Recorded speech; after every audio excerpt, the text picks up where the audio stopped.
议员创专表示，因为台南房价所得比起价幅度高达31%，已经是6都第一，而且市民房屋贷款负担嘛对28.89提升到36.84，代表无食无啉无开，爱9档外才买起。议员以国际标准来看，批评台南已经沦为过度开发，徛起的正义受到严重损害。房价所得比。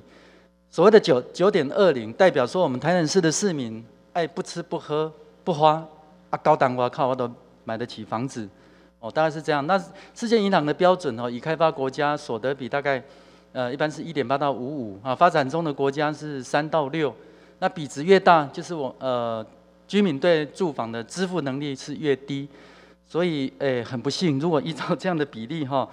我们当然很不希望看到这样了。我们的支付力已经降低了，所以恐怕，是在往低度开发国家。谢谢议员，你讲的也很没错。像台北市2017年哦，那个时候全台北市人口大概270万，现在已经降到248万，降了20几万，结果房价还是涨，人口往外流，房价还是涨。对，可能要等到这个像韩国现在、日本、韩国一样哈。